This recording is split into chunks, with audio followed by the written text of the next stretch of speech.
He's standing 2 feet away from a face that should be impossible. Same eyes, same jaw, same everything. And the first word out of his mouth isn't wow, it's scary. I thought it was somebody playing with a filter on social media. I'm not gonna lie. No, that's him. That's him. Shit's scary. Yeah. Why, here, an A-list comedian visibly unsettled by his own face, his immediate secondhand discomfort, the perfect, wait, what, opener? That reaction had nothing to do with the stranger in front of him. It was about what that stranger represented, a version of reality his brain refused to file away.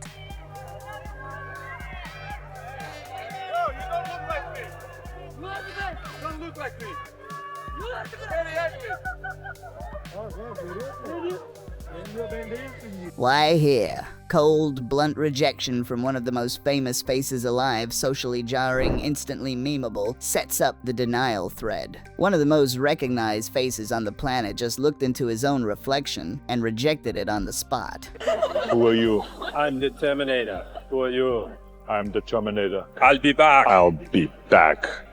Why here? The repeated robotic call and response is genuinely eerie. 2 identical voices stuck in a loop, neither one able to break it. Strongest psychological twist image of the whole video. Same face, same voice, same line, bouncing back and forth like a mirror that's forgotten which side it's on. But here's what your brain is actually doing to you in moments exactly like this one. To understand why all of this hits the way it does, you need to understand what just broke. Somewhere in your brain, that patch of brain has built an entire model of you, your face, filed under a category of exactly one. So when it suddenly detects that exact face attached to a different body, moving, talking, breathing on its own, it doesn't have a folder for that. For a split second, your brain genuinely cannot tell if it's looking at you, at a stranger, or at some kind of error in reality itself. There's a name for the feeling that follows. It's the same uneasy sensation you get from a hyper-realistic doll, or an AI face that's almost but not quite human. The uncanny valley, except this time, you're standing at the bottom of it, and the thing staring back at you is wearing your face. Watch what happens. The instant that recognition fails, the brain doesn't ease into it. It slams the brakes. On American Idol, a judge thought she was looking at a contestant's sibling until she found out she was actually looking at the contestant's mother. The resemblance was so close it scrambled her sense of time itself, like she'd been handed a photo of her own future by accident. Steve, a former England international footballer, found himself face to face with a near identical stranger. The crowd didn't even wait for an introduction, they just started chanting his own name back at him, like his face had been copy-pasted into the audience. Welcome the new Michael Richards!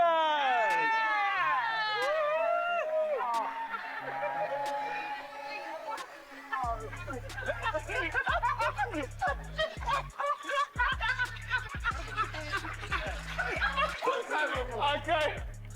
Why here? Quick, punchy crowd reaction, good pacing breath between 2 longer clips. And even Kim Kardashian, someone whose face has been studied, photographed, and copied more than almost anyone alive, still froze up in real time when she finally stood across from her own double. The stammering, the nervous laughter, the why are you laughing? That's a brain stuck in a loop, trying and failing to confirm. That's not me. What? Hi. No. Why are you This is not planned. Really? I cannot. I thought that was your, I was gonna say that looks like Kim's car, but Nice to meet you. Nice to meet you too, finally. Why here? Closes the segment on the most famous face used as proof. Even total fame doesn't immunize you against the glitch. 4 different people. 4 completely different reactions, but underneath all of them is the exact same malfunction, a system built to instantly confirm that's not me. Suddenly, not so sure. Shock is only step 1. Step 2 is far more revealing because the moment your brain confirms yes, that really is my face on someone else, it doesn't stop at recognition, it starts ranking. Psychologists call this social comparison. Your brain automatically measures you against anyone it perceives as similar, and a doppelganger is the most similar person that has ever existed. Except this comparison isn't about money or status. It's about something far more primal. Whose version of this face is winning? That's exactly what happened when Conan O'Brien found himself standing across from a man built almost identically to him. Same frame, same hair, same energy. Conan didn't compliment the resemblance. He immediately turned it into a joke about the other man's life being worse than his.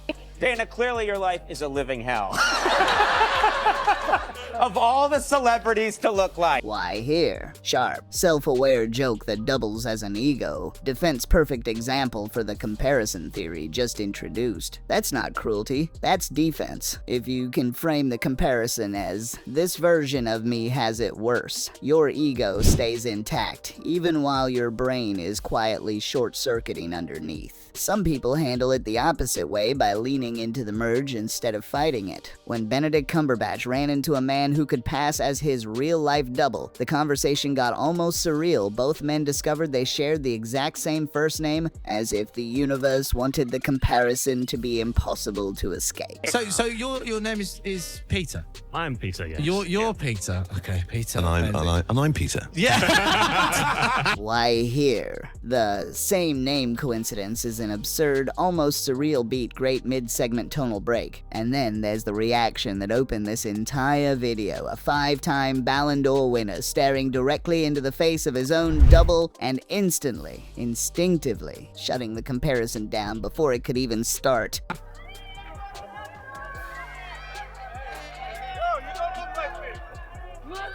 Don't look like me.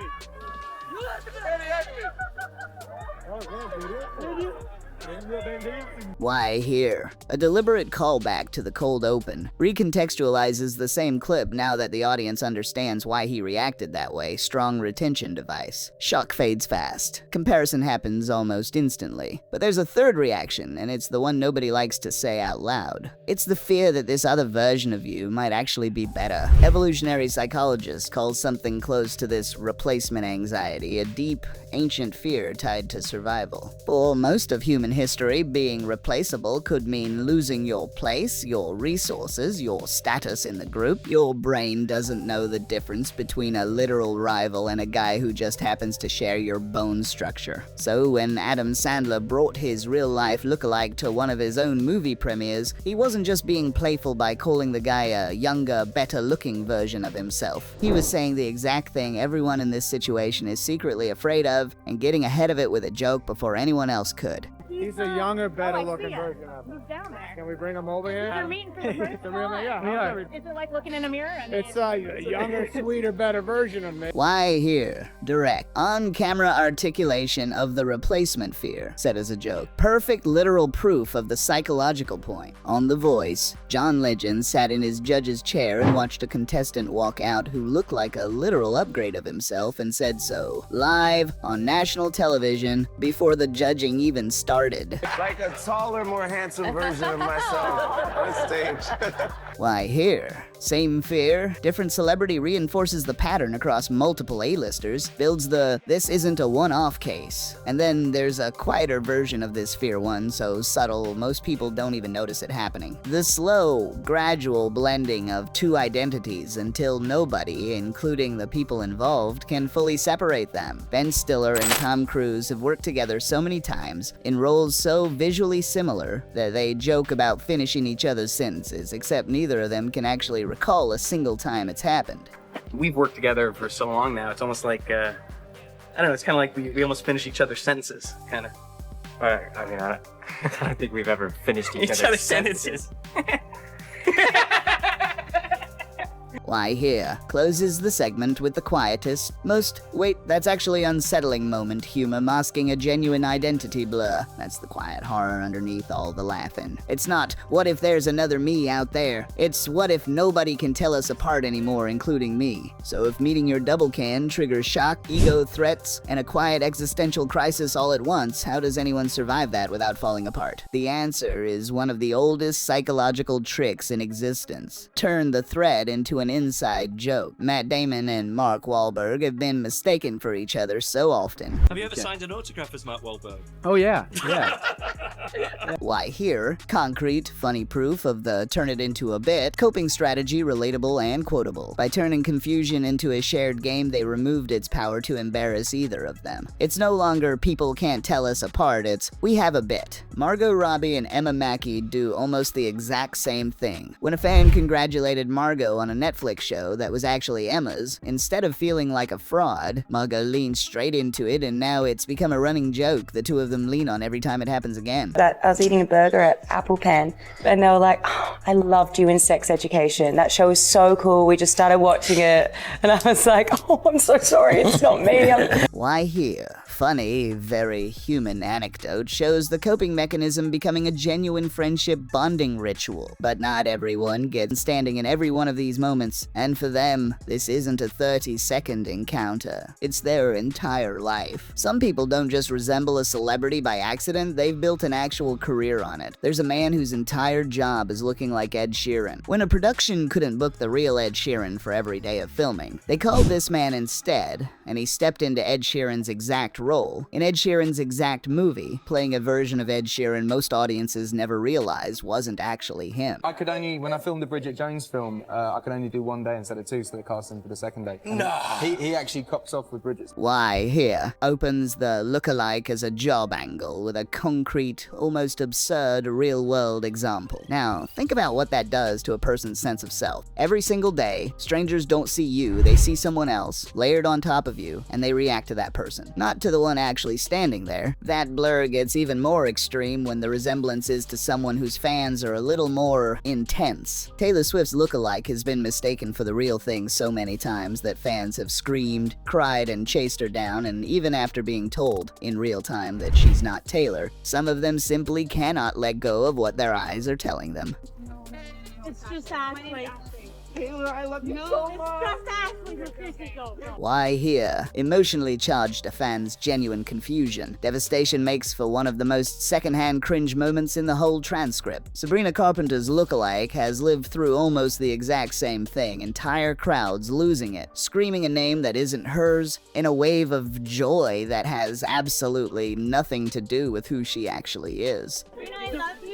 Love you so much, Sabrina. Can you say hi? Is that Sabrina Carpenter? I'm pretty sure that's Sabrina Carpenter.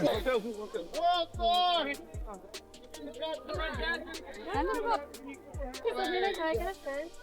Let's go, Sabrina! Let's go! Let's go!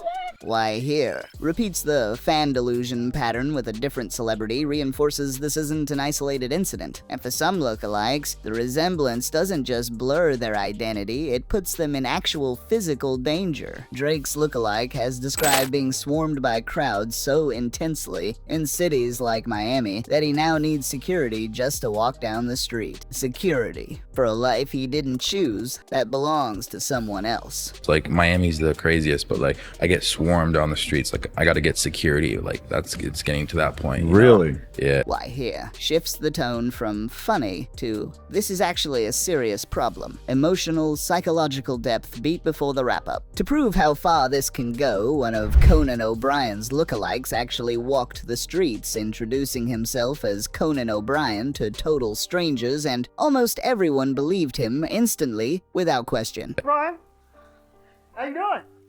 Conan O'Brien. Conan O'Brien. Nice to see you over there. How you doing? Yeah, I'm doing fine. Where you from? Buffalo, New York. Where you from? China. Oh, great. You got the show? Yeah, sure did. Conan? Yeah, Conan O'Brien. Oh yeah, 'cause people are asking and they're saying that you look different. Why here? A real-world social experiment moment adds proof that this isn't just a celebrity meets celebrity novelty. And then there's the version of this that's almost poetic. A man makes his entire living off looking exactly like Gordon Ramsay by making plastic replicas of food for restaurant displays. He has Gordon Ramsay's face. And he spends his career creating fake versions of things that look real. If that's not the perfect metaphor for living as someone's double, nothing is. I get told a lot, but you know what? I've got the look, but I can't cook. So help me out, mate. What do you do for a living? What's your day job? Me? I actually, crikey, I make plastic, Gordon. So this is a long way removed from cooking. Why here? Closes the segment on a self-aware, almost philosophical punchline comic relief before the final beat. So what does all of this actually prove? It proves that the you living in your head, the one you've spent your whole life building, defending, comparing, protecting, isn't stored where you think it is. It's not just in your memories or your achievements or even your face. It's stored in how other people react when they see you. The second that reaction gets gets duplicated the second a stranger gets the same gasp, the same double take, the same flicker of recognition you've spent your entire life associating with being you. Your brain has no idea what to do with that information, so it does what it always does when it's overwhelmed. It laughs, it deflects, it compares, it jokes, or like one very famous footballer, it just flatly denies the whole thing has even happened. Go back and watch that opening clip again. A man calling his own face scary, a legend rejecting his own reflection. Two voices looping the same line back at each other, neither one able to tell which version is the original anymore. Who are you? I'm the Terminator. Who are you? I'm the Terminator. I'll be back. I'll be back. Why here? Full circle ending. Replays the eeriest moment from the cold open as the very last sound the viewer hears leaves the question hanging. That's not just funny, that's your own brain. On full display, trying to answer a question it was never built to handle. If there are two of you, which one is real?